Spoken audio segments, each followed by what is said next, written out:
but I passed the OSCP, posted about it on LinkedIn. That post for some reason went mega viral. I think it had like 300,000 impressions, probably like 2,000 comments. And then so I don't know why it went viral, probably because I'd been posting about, my studies with the OSCP and all that at the time. And then eventually I posted that I passed. Recruiters kind of hit me up from there. And then that's when I ended up getting my first role. Today's guest is Tadi, penetration tester and ethical hacker who broke into this industry without completing a degree. He is also a creator on YouTube with a growing following. This is the first episode on the Tech-Certified podcast that we're talking to someone in cybersecurity from the offensive side, the first red teamer on the show. Tadi shares an incredible journey of becoming a pen tester and also shares an incredible roadmap for others to do the same. In this video, you will learn what a penetration tester is, or what an ethical hacker is. You will receive a roadmap of courses and training that one can use to become a penetration tester. And you will also hear about Tadi's incredible story of getting to where he is now without completing his degree. But before we get into this episode, there's one thing that I must continue to mention. This channel is growing at a steady pace, which is amazing. There's so much more that we could do if you like this video and subscribe to the channel. You liking, subscribing, and commenting on the various videos on the podcast will help us to grow and continue to bring on amazing guests to this podcast. Now let's get right into this episode.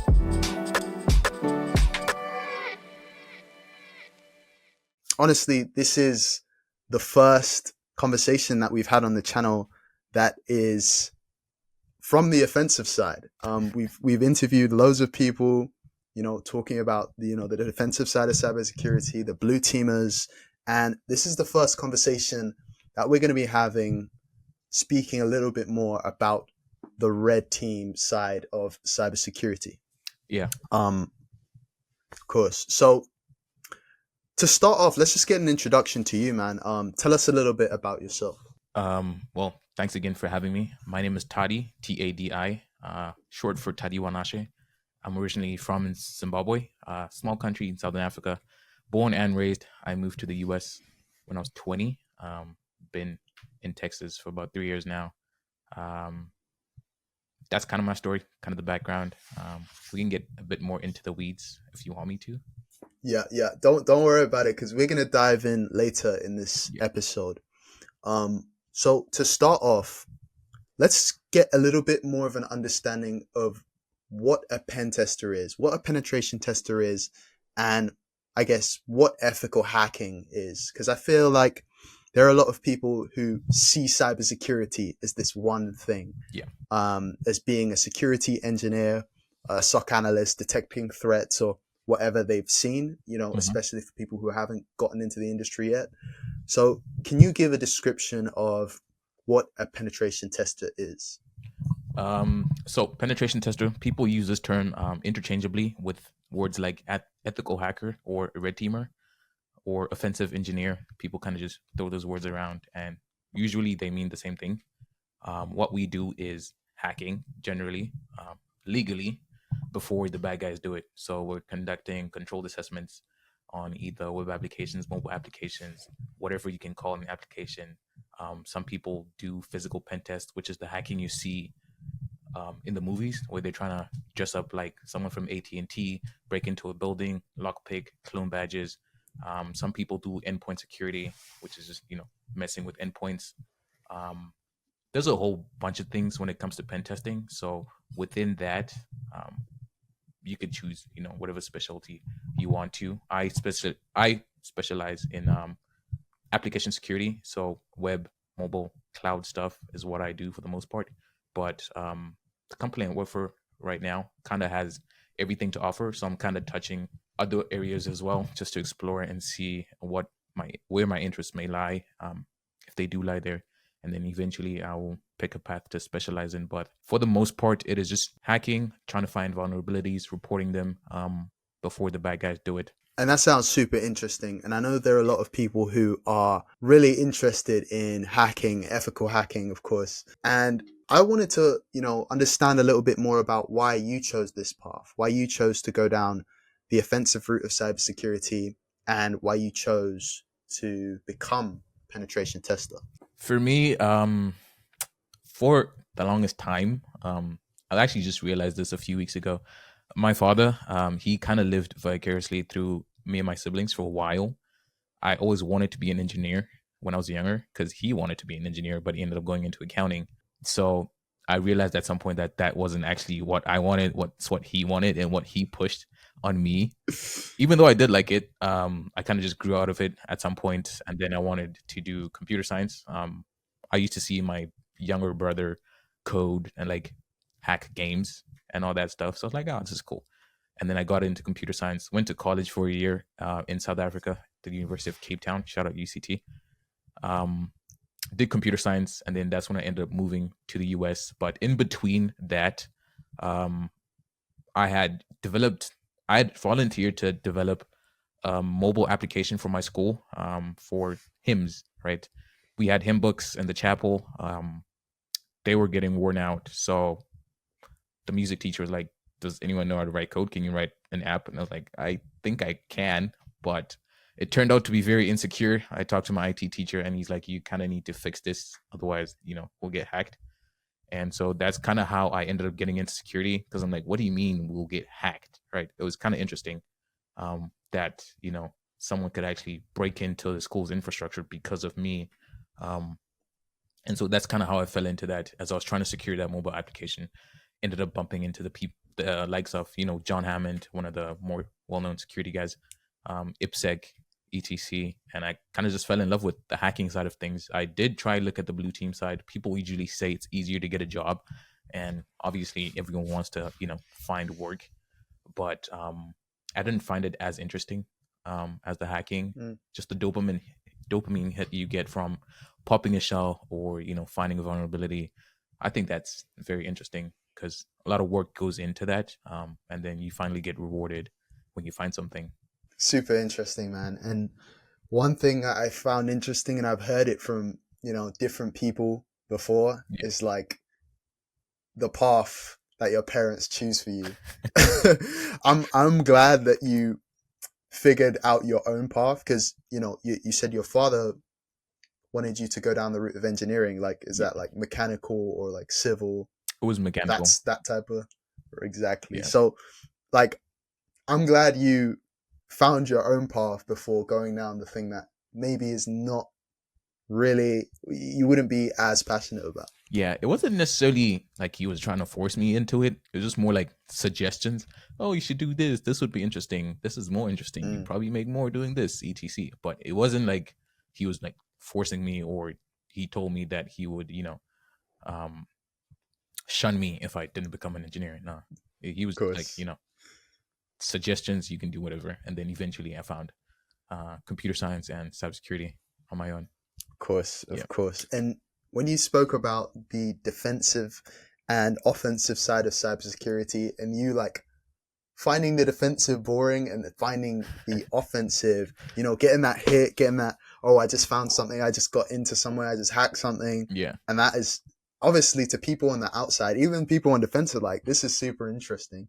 Like, these people are literally, what they're doing is really cool. Like, it's really interesting. I can say that for myself. I look at like pen testing ethical hackers and I'm like, wow, like that takes a level of um skill and understanding of a certain thing and method of breaking into something I've just built.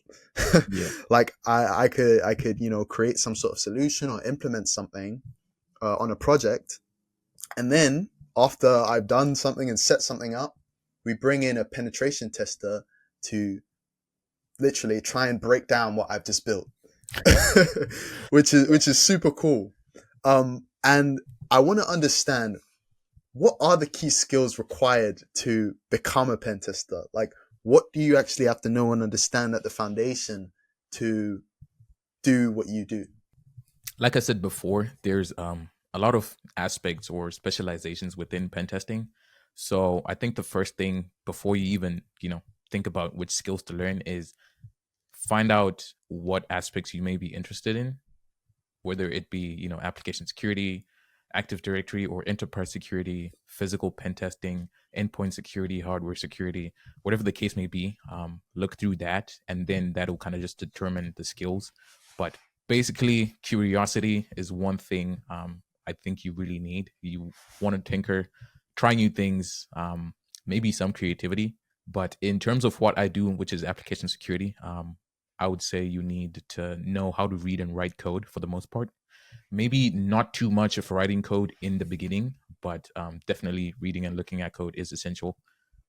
You need to know your Linux fundamentals, Windows fundamentals as well, um, and just networking. I think networking is important for everything in cybersecurity for the most part, actually. Yeah. So that stuff, the basic stuff, I would say. But then also, if you then venture into hardware security or whatever, you need to know a bunch of different stuff. So it kind of really just depends on what exactly you want to do. But Yeah. for application security, that's what I would say would be the fundamentals: networking, knowing your OSI models, HTTP, that sort of stuff. And I think it's really good that a lot of these foundations are the same foundations for a lot of other stuff. Like I Yeah, think about cloud, I'm like, all right, oh well, the infrastructure side of cloud, and I think, okay, yeah, you've got to understand your operating systems, Linux and Windows especially. You've got to understand networking to a certain extent, to a certain level, and it would be the same for a lot of defensive roles. And the good thing yeah, about that is, once you get those foundations, you can figure out, okay, what do I actually want to do from there?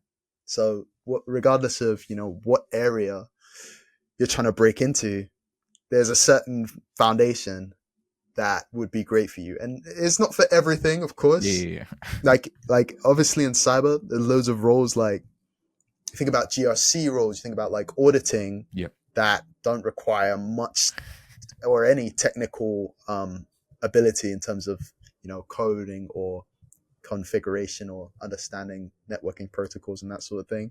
But a lot of the things at the base level, the understanding is transferable with different roles, which I find really cool. for sure. And then I think there's a more there's a side of cybersecurity or hacking, at least, that's not very much explored or talked about.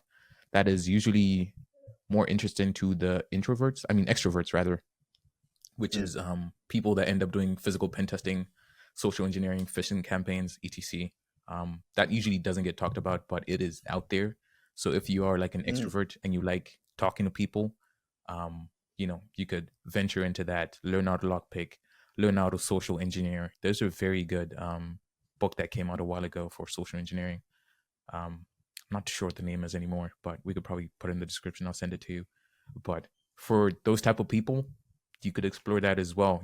Learn how to lie to people, which is only for the Wow. job, not like actually, Yep. but Yep. social engineering and all that stuff.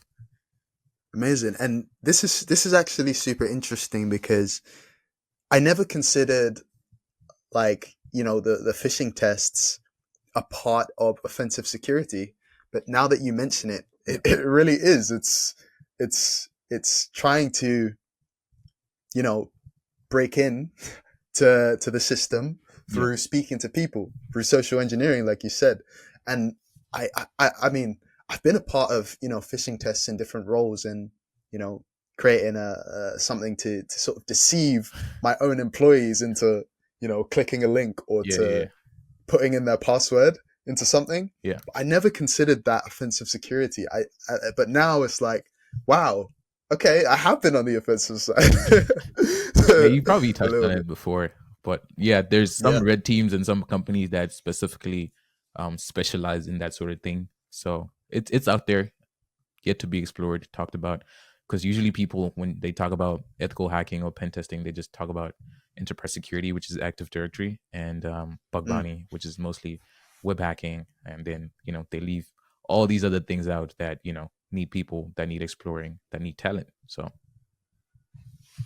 Really cool. And I think what we should do now is dive into the learning roadmap to get into this role. yeah, Of course, as someone as yourself who's gone on this path and gotten into this industry and, learnt this stuff through your various, study methods and university and courses and whatever the case, it would be great for you to, lay down sort of a roadmap, the things you need to learn and understand to get to the point of, becoming a pen tester or an ethical hacker in general, or whichever way you put it. Yeah. And I suppose, you could say, what courses, what certs, or what sort of training you would need to get into this role or become a penetration tester. Yeah. So if you had asked me this question a while ago, it would have been different. Let me give a bit of background. I moved to the US in 2021,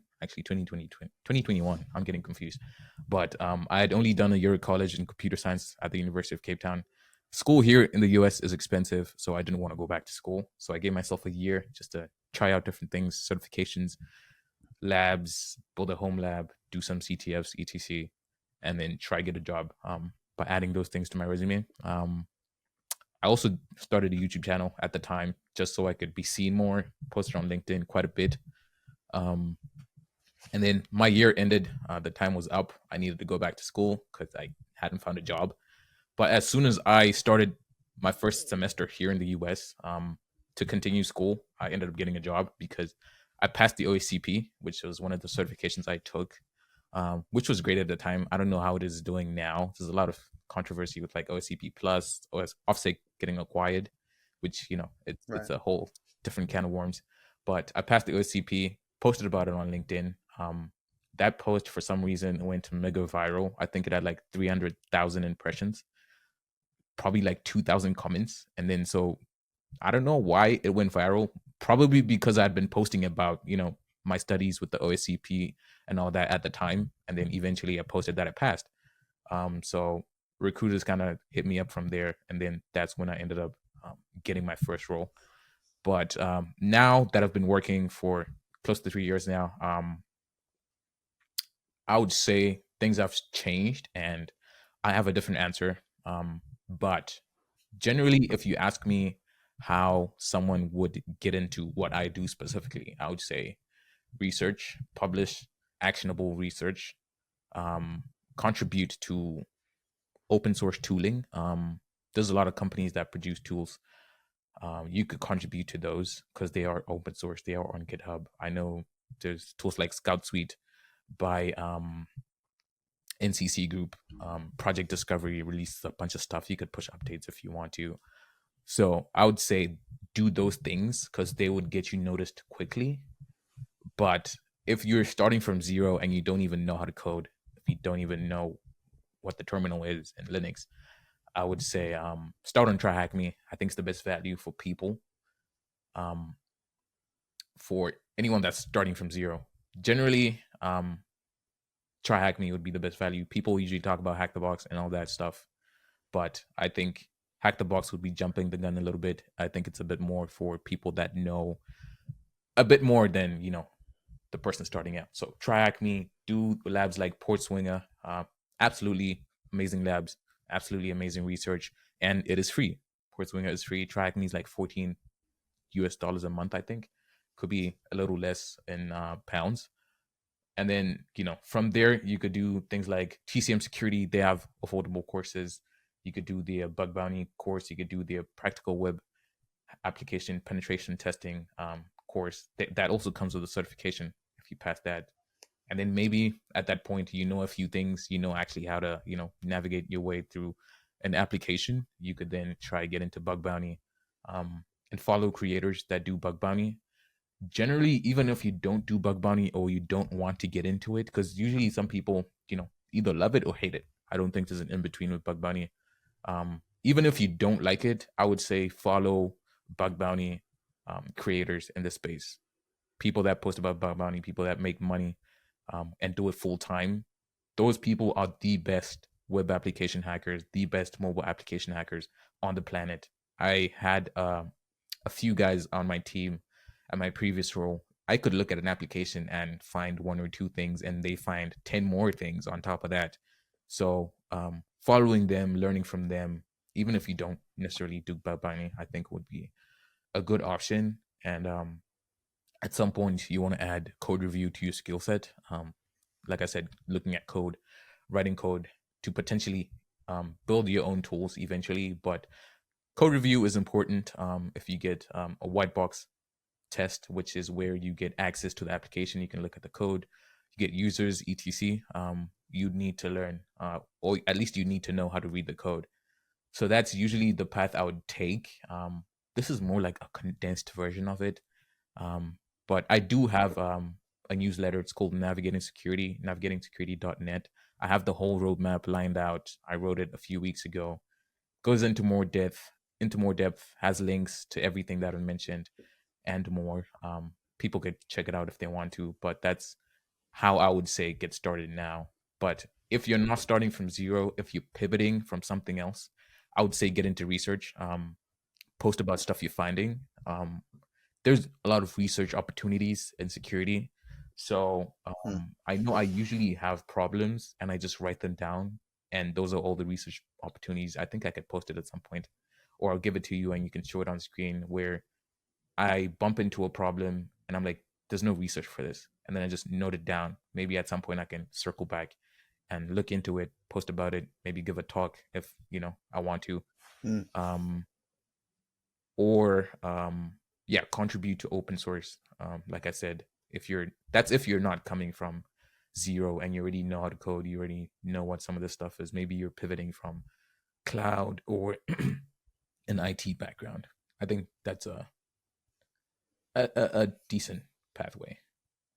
Amazing, amazing. And that's a really good. I think this interview so far has really demystified to a lot of people who are trying to get to this point, getting into offensive security, getting into pen testing. Yeah. This has really demystified the role of a penetration tester and how to get there. I think it's super helpful to understand a lot of these things, but it's even more helpful to understand how to get started as a beginner, Yeah. because a lot of people definitely look at roles and look at things and look at the requirements for things they need to know and understand and think, how do I even get started with this thing? Like it's so crazy. It seems so impossible. What course do I start with? What training do I do? All this kind of stuff. And it seems really overwhelming when you look at it. But Yeah. what you've given is a good place for someone who wants to go on this path to get started, and an amazing way to do that. I'll say this as well. I didn't necessarily I did go to college, I didn't finish. So I'm considered a dropout. I probably will finish at some point because in the future some of the companies I want to work for would require me to have a degree, I think. So I will finish at some point. But if you wanted to do the college route, I would say do it. Who am I to tell you not to go to college? I'm just another guy on the internet. But you need to go to a college where they have really good cybersecurity pathways into the industry. I know one of the ones that's usually talked about the most is RIT, which is in New York. Absolutely expensive school, but you get mm, picked up before you even graduate. So um, that's another pathway. If you want to do the college route, you just have to, go to a good school, even though it is expensive. You make that initial sacrifice in the beginning, and then it'll pay off in the long run. Because I know people that went to RIT, they have jobs lined up before they even graduate. So they have a good program out there. So you kind of just have to look for a school like that. And then if you want to do certifications, um, pick your certifications wisely. Don't do a certification just because someone else said so. If you can't afford it, don't do it. I'm not a fan of debt. So just borrowing mm, money just so you can take a certification because a couple of guys on the internet said so isn't a good idea. Evaluate what your yeah. needs are, and make a decision from that. There are some expensive certifications. SANS offers courses for like 10,000 bucks. You don't have to do Of that. course, yeah. There's courses on Udemy. There's TCM Security. Like I said, they offer stuff for like 30 bucks, 100 bucks. When you have more money, you could start spending a bit more on courses that are like 3, 4, 500 bucks. If you can afford it, maybe buy a course that's 1,000 bucks. It's up to you. Just evaluate depending on where you're at, where you want to go. Does it suit the skill set that you want to build? That's super helpful, Yeah. and I'm glad we touched on that. Um, Really interesting that you dropped out of university and you consider going back, but even the fact that you left university without a degree, you're still able to go forward and get a role in this area. Yeah. It's pretty interesting. I consider myself blessed in a sense. Some people try, and then they end up going back to school before they even get a job, which was kind of where I was at because I was already in school at the time, like my first semester. But I Mm, told the company I was working for, I will drop out and focus on this as soon as the semester ends. And they're like, cool, well, you know, we kind of like you or whatever. And then so they hired me. But I think it's doable. Getting into the industry without a degree, you just have to have something to show the people that you want to work for. Like I said, I'd mm, been posting on LinkedIn, I'd been posting on YouTube, so I kind of had that track record of okay, he's doing something at least, even if it's not the most groundbreaking research or whatever. He's doing something, and he can probably qualify for an entry level role. So putting yourself out there, making yourself known at least, even if you don't necessarily want to start a channel with your face on it. I know when I started my channel, I didn't have a face, kind of just recording my screen, but eventually I yeah. put my face. So just start somewhere and do something for yourself. One thing I do want to say is people usually start blogs and do walkthroughs of like hack the box machines or like some CTFs. Everyone does that. You're probably not going to do it better than IPSec. Do something Mm, unique. If you are going to do that, add some personality to it that makes it distinguishable. Don't just make it generic. amazing, amazing, great advice, and super interesting. LinkedIn and how you were able to get offers from posting on LinkedIn. Yeah. Like people, people don't understand what LinkedIn could be used for. Yeah. They don't understand the potential that you could get from LinkedIn. Some people think, okay, yeah, no, when I get into the industry, I'll start using it. Yeah. Or, I can't post because I'm not working in this area yet. I don't have the job yet. So me posting is like, nobody cares what I'm going to say, this kind of stuff. Yeah. And so this is just proof. I was able to, I've got, most of my roles using LinkedIn um, to apply, as well as, them just viewing my profile and say, oh, you had a great profile. I want to drop in. I've had recruiters, reach out and this kind of stuff.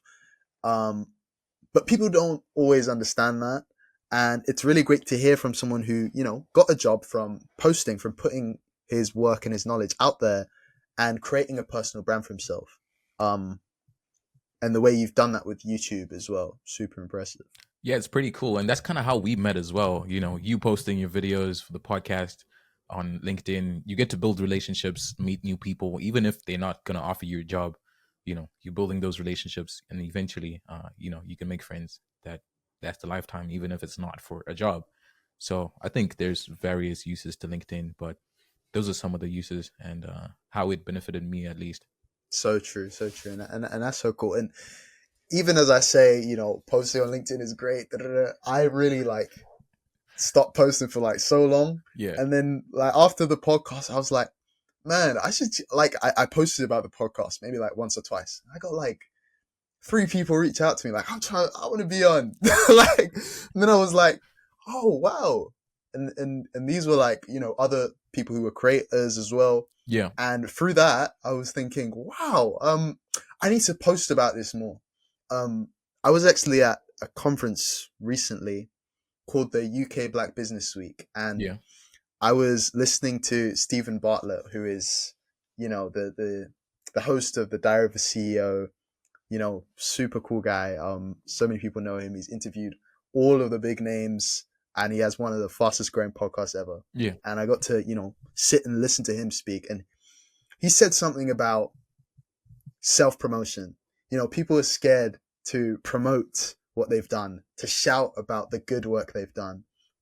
And he spoke about how you're doing a disservice to yourself if you don't speak about the work you're doing. For And sure. it could be if you're creating content online, or if you are, doing well in your role, or you're doing a new course in cybersecurity or cloud, and you're not sharing what you're doing online, it's only a disservice to yourself and no one else. Yeah.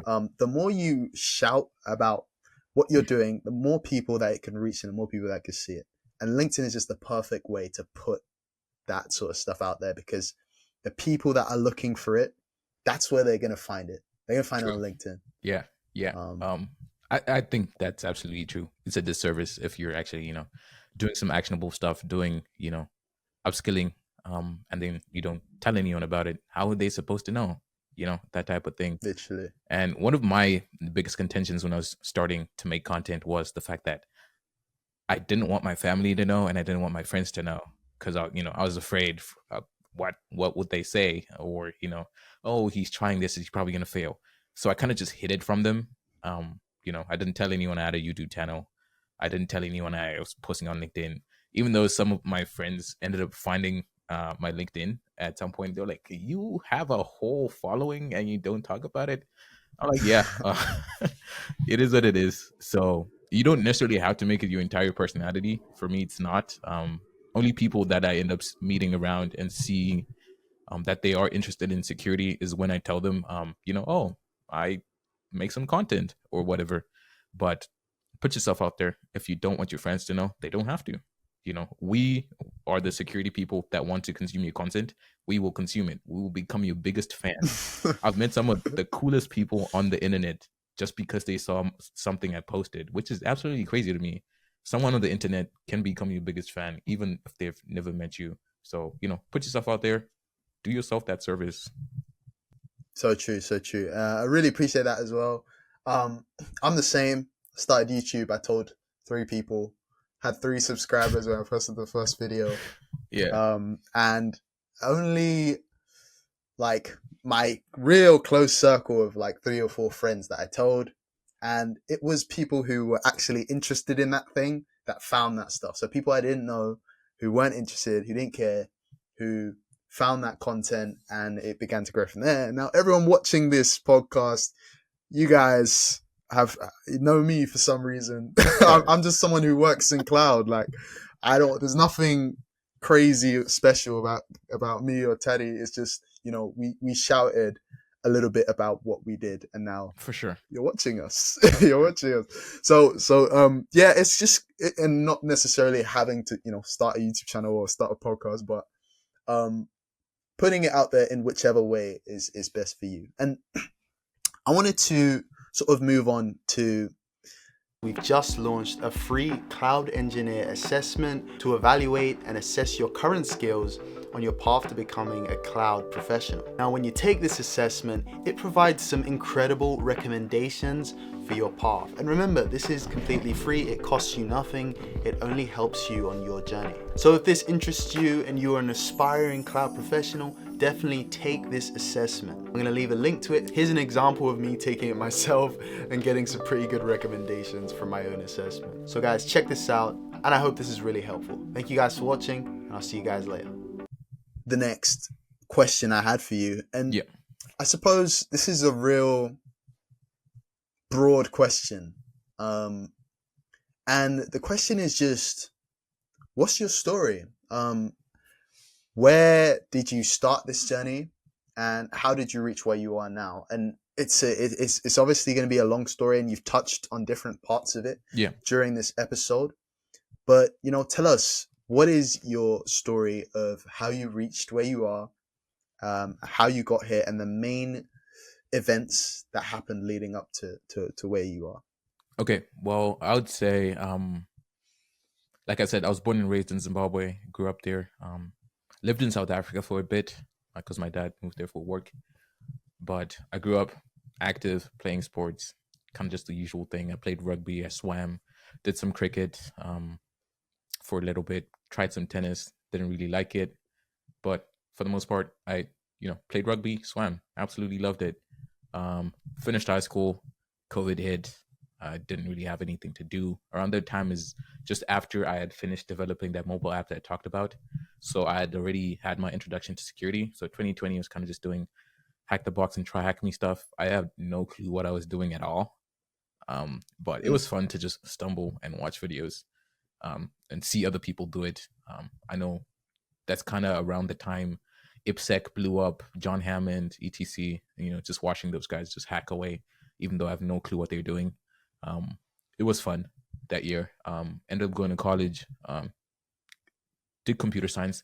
I wanted to do a cybersecurity degree, but Mm. the university didn't have a dedicated cybersecurity degree, so I settled for computer science, which isn't necessarily settling. It's still a good degree. Um, Yeah. yeah, did that, learned how to write some code, Python, Java, etc. And then I ended up moving to the US. That's kind of a big event, I would say, because there's a lot more opportunity for cybersecurity here in the US than, Mm. in Africa generally. So I was like, okay, let's just dive right in. Started doing certifications. I think I did the first certification was the EJPT, um, which is very good at the time. It had just come out. Practical examination. People were really, loving it for that fact that it's not, a multiple choice where you kind of just cram and pass. Right. So I did that.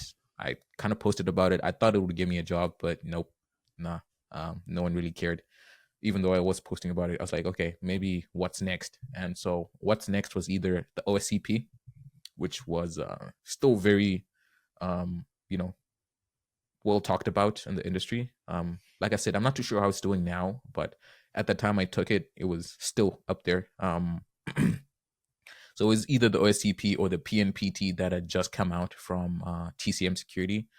They had wonderful reviews. Everyone was raving about it, and it was cheaper. So I was like, I have no money. I work at a grocery store. I think I was working at a grocery store at that time, since I just moved there. Um, I have no money, so I'll do the cheaper certification. I did the PNPT. I failed once or twice, um, Mm. which I posted about, and I think that's when most of my subscriber base started growing because I posted that I failed. For some reason, people related to that, Mm. not just because of the PNPT, but like just general certifications and just career stuff. Usually, you see people posting the big wins. Oh, I made $100,000 through bug bounty or whatever, and here I am posting that I failed the certification. People kind of just Mm. related to that because people fail in a lot of things, especially certifications. It's rare that people usually pass um, you know, on their first try. So people like that kind of subscriber base started growing from there. Ended up redoing the examination, passed it. Still didn't get a job at the time, but subscribers were growing, following was growing, and I was kind of just working on pushing out content at the time and potentially getting seen by employers. That was a really big turning point for me because I was like, oh, this YouTube thing can actually work. Um, but at that time, I think is when I got demonetized on YouTube Mm. for making hacking content or whatever. It was weird. So I was Wow. like, I don't get it. So just am I just supposed to do this and like not at least earn some money from it? It was kind of just that thought process. But I continued making videos. I was like, I want a job. I want to help people because one thing I do always say is you know more than someone else, right? If you know how to use Linux, you know more than someone who doesn't know how to use Linux. So me posting what I knew, I kind of had the feeling that, or at least the idea that, someone could learn from this at least. Um, you know, so I ended up taking the OSCP because I couldn't get the job, get a job. I hadn't had any interviews at this point, but I decided let me do the expensive certification. Hopefully, it'll help me land a role, which it ended up. And when we say expensive, how expensive? It was $1,600 at the time. Ooh. 1,600, $1,600. So I kind of had to borrow money from my mom. She kind of loaned me money. Even though I was working, I still couldn't afford it on my own at the time. So she loaned me the money. She could see how hard I was working. I'd go to work, work a 10, 12 hour shift, come back, study. So she didn't have a problem, lending me the money for that. Uh, and then so I took the certification. I mean, I took the training. It took me about 5, 6 months to study up to the exam, and then I passed the exam on the first try, um, which a lot of people don't for the OSCP. So Mm. um, some people say it was impressive. I'm kind of just like, I really started hard, so I expected the outcome, or at least I hoped for it. Um, Yeah. and it worked out. That's when I ended up making the post on LinkedIn, following every other post I'd made. I've been posting frequently, so it's not like I just Mm. came on LinkedIn and posted one thing, but because of the trail of everything else I was posting, that post about passing the OSCP ended up, going viral or whatever, and getting offers from that. So that was also another big turning point. I had a whole series. I still have it on my YouTube channel of how I was studying, what I was learning, the challenges I was facing, and I think my background in sports allowed me to keep a decent state mentally. Just going out for runs, going to the gym, etc.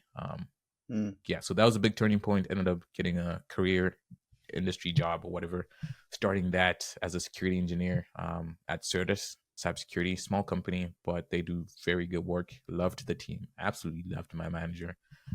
Shout out Kritika if you're watching this. Yeah, but then eventually I think I kind of grew out of that. They were kind of pushing me in a direction I didn't want to go necessarily. Um, so I, you know, branched out, changed roles. Another thing was because of LinkedIn, because I was making content, I met this guy called Adam. He was also kind of just, studying the same stuff I was studying and all that. We became friends on Discord, chatted up all the time.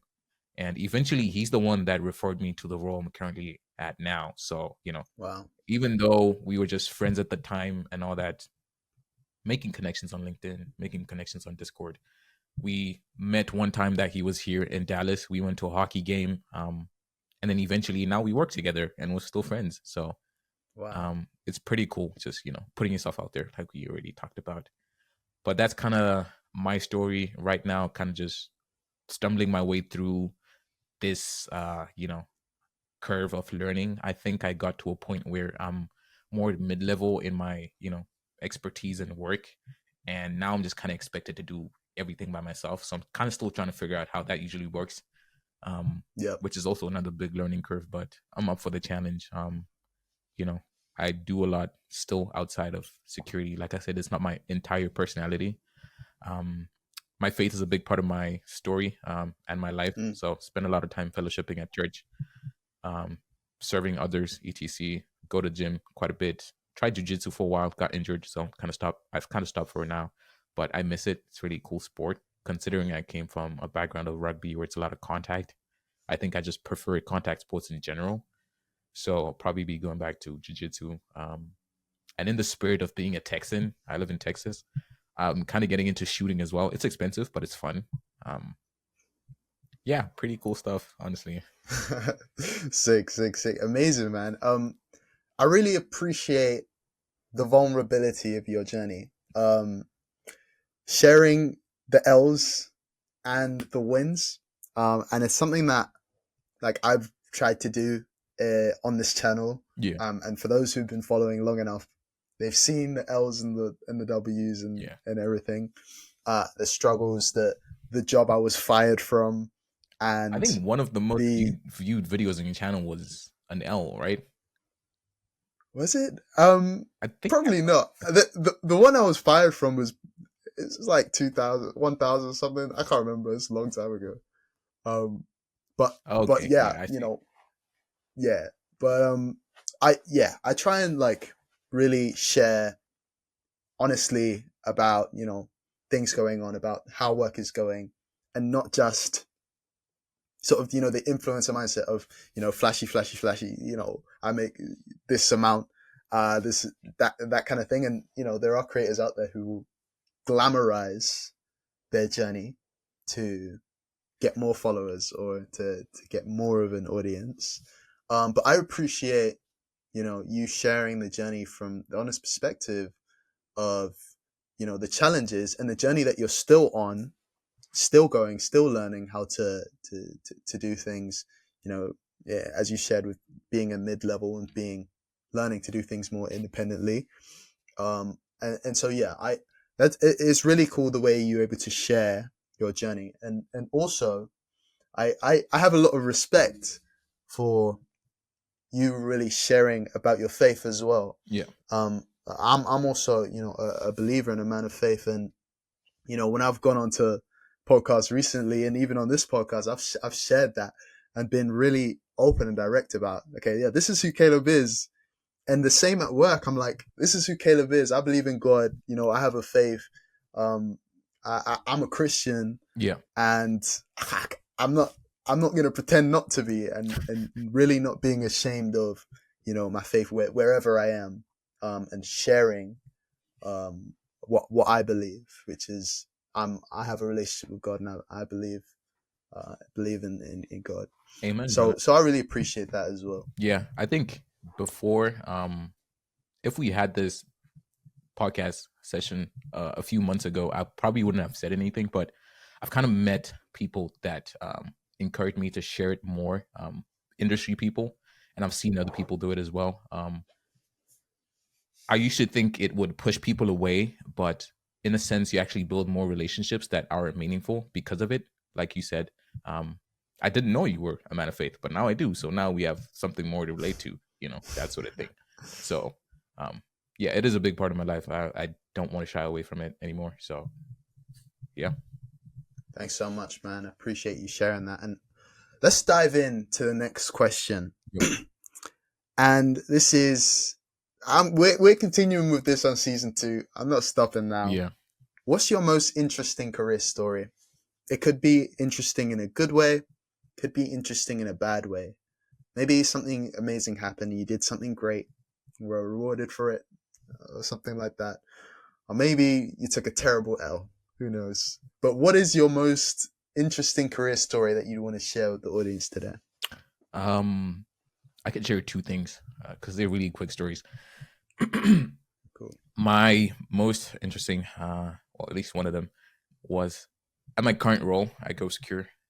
The first pen test I did on my own, I found RCE, which is remote code execution, on an endpoint, a Wi-Fi endpoint that had a rogue router that they had forgot they owned, and it was not updated. So I got access to the environment, but it was very limited. But I was very happy in a sense because you don't usually find RCE on pen tests. So RCE is, how can I explain this? You're basically getting access to the entire environment that that component has access to. So I had access to the internal stuff, which I'm not supposed to. And this was from an external pen test point of view, which means I had no access initially. They didn't give me anything except a list of assets that they owned. So that was pretty cool. People thought I was like this amazing hacker, but I'm just average. Wow. And an L I would say right now is I'm working with a specific client, and my report, I'm supposed to submit my report on Friday, and right now it is empty. It's been a week. I have not found anything. So I guess it's good for them because they're secure. But on my end, my ego is kind of bruised because I can't find anything. I have 2 days left of testing, and I have nothing to show for it. That's crazy. It's mad that this is happening live. Like, It's happening this live. is live. You heard it here first. Whenever this podcast comes out, we hope that this is resolved. It's happening live in real time. Crazy. Man. No, really appreciate those stories, Tadi. So to end off the podcast, Yeah. I wanted to ask about, all your platforms and the things that you're working on and you have where people can reach you and things you want to shout out. Well, I have a YouTube channel. It's at TADII. If you put the at, or you can just search Tadi, you probably find me on YouTube. I have a newsletter. Still trying to figure out the direction I want to go. I want to make it more case study based, more technical. It's navigating-security.net for those that just want to keep up with what I'm doing, what I'm researching, what I'm working on, and hopefully find some direction from there. You could go subscribe. But I've also started working with Cyberwalks Academy, just building out the community. We're trying to have more people involved in offensive security generally. So working with them, hopefully that works out. We build a community, make help other people meet people, help other people learn what we already know, and just the general gist of things is to help. I've seen how getting a career in security or in tech in general can change the trajectory of someone's life. You might be the only one that makes that sort of money in your family, and now you can support them, etc. So just helping out wherever I can is the gist of things. But those are the places you find me. My name is Tadi Kadango on LinkedIn. If you want to connect, we could chat it up. Yeah, that's probably it, man. Appreciate you for having me. Subscribe, people, to the podcast if you haven't already. Of course, of course. Everything you mentioned will be linked in the description of this video. So if you're looking for it, it will be down below. Thanks so much for watching, guys. This is season 2, and we'll be back with so many more episodes. Peace. Cheers.